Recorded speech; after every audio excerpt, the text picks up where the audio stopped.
Pertanian merupakan komponen utama untuk menopang kehidupan masyarakat di pedesaan maupun perkotaan. Pertanian berperan sebagai penghasil produk primer untuk kebutuhan masyarakat.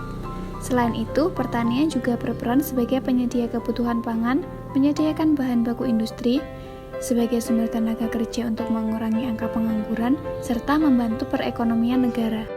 Saya, Rona Adilah, dengan NIM akhir 144, mengajak teman-teman semua untuk melihat kebudayaan pertanian yang ada di Kelurahan Baru, Kecamatan Blingi, Kabupaten Blitar. Assalamualaikum, Pak. Waalaikumsalam warahmatullahi wabarakatuh. Saya Rona Adilah, mahasiswa Universitas Brawijaya. Di sini saya mau mewawancari Bapak mengenai kebudayaan pertanian yang ada di daerah Blingi. Sebelumnya dengan Bapak siapa? Saya dengan Bapak Mas Kuri. Mas Kuri. Oh ya, asalnya mana, Pak? Saya dari Bening, Kelurahan Beru, Kecamatan Blingi. Kelompok tani apa sih, Pak, yang Bapak pimpin? Namanya apa? Ini kelompok tani Barokah yang kebetulan beralamatkan di Bening, Jalan Kiai Agus Salim nomor 75, sekretariatnya di Kelurahan Beru dan Kecamatan Blingi. Anggotanya berapa, Pak? Anggota alhamdulillah dari kelompok kami mungkin ini anggota yang terbanyak mungkin. Saya masih menghitung itu kalau di daerah mana-mana itu hanya beberapa orang. Ini di tempat saya ada sekitar 108 anggota kelompok Banyak juga. Ya. Luas hamparannya berapa, Pak? Di sini luas hambarnya sekitar 60 hektar. 60 hektar. Ya. Lalu pola tanam yang biasa diterapkan sama kelompok tani Bapak apa? Biasanya di sini karena di sini itu banyak air. Sebetulnya di sini itu pola tanam ada dua. Satu pola tanam padi pantun. Padi pantun juga bisa padi jagung. Karena di sini itu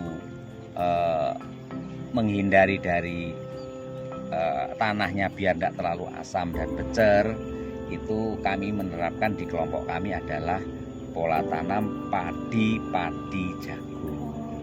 Padi jagung. Ya. Nah, itu semua anggotanya udah bisa menerapkan jadwal tanam yang serempak apa belum? Oh sudah. Sudah. Untuk pola tanam di tempat kami, pola tanam serempak itu sudah terjadwal.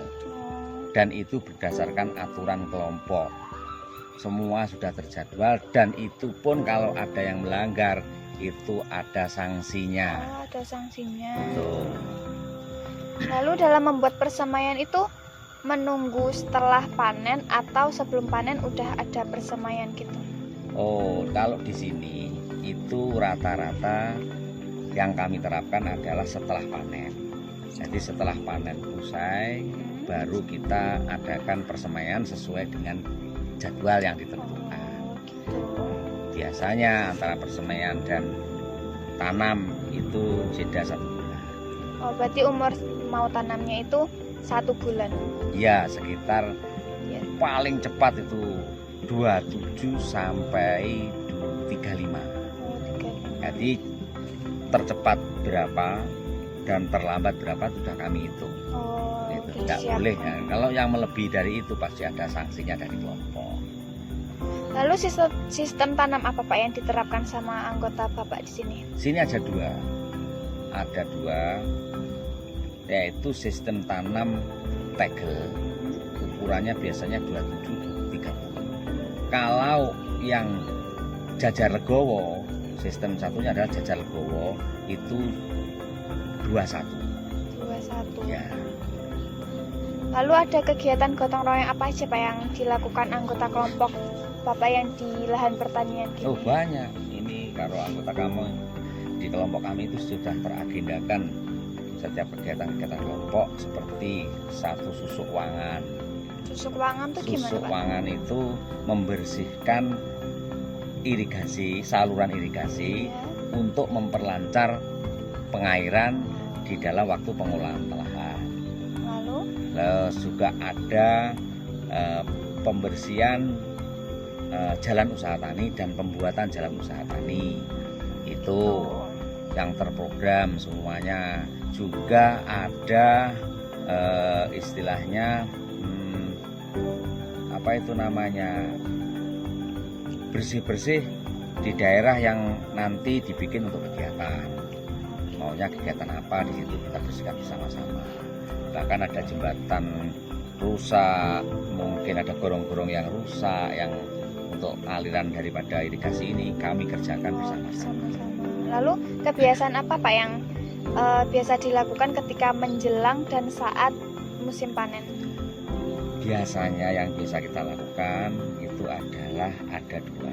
Satu, menjelang panen itu kebiasaan kita adalah untuk memetik padi. Nah, memetik padi itu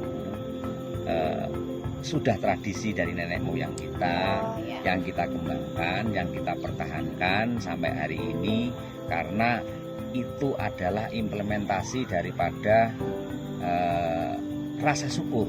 Jadi rasa syukur kepada Tuhan Yang Maha Esa, Allah Subhanahu wa Ta'ala, bahwa yakin kalau nanti kita bersyukur, tanaman kita, hasil panen kita biar diberi melimpah ruah oleh Tuhan Yang Maha Esa. Itu.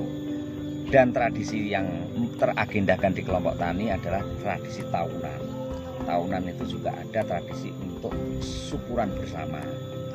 Jadi semua anggota kelompok kita, bahkan ada perangkat, bahkan ada orang-orang dinas yang kesini yang kami undang untuk syukuran di kelompok kami.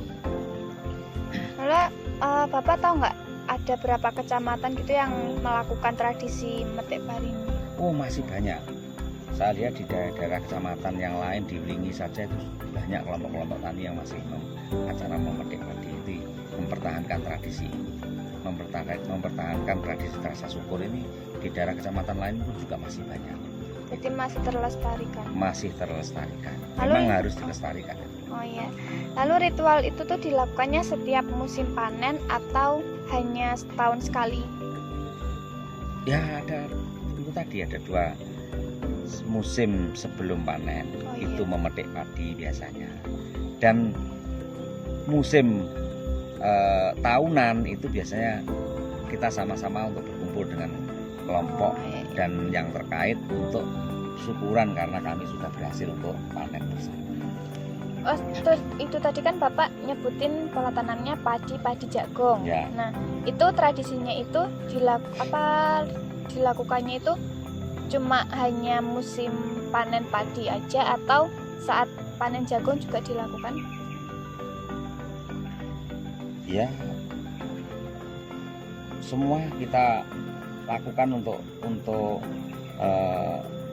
pola tanam padi saja. Untuk jagungnya ikut dengan yang tahunan tadi. Oh gitu. Ya. Terima kasih Pak sebelumnya atas informasi yang sudah diberikan. Sekian dari saya. Wassalamualaikum warahmatullahi wabarakatuh. Waalaikumsalam warahmatullahi wabarakatuh. Besar harapan bagi kita generasi muda untuk melestarikan kebudayaan yang ada supaya terus terjalin hingga generasi muda yang akan datang. Saya, Rona Adila, pamit undur diri. Mohon maaf apabila terdapat kesalahan dan kekurangan. Sekian, terima kasih. Wassalamualaikum warahmatullahi wabarakatuh.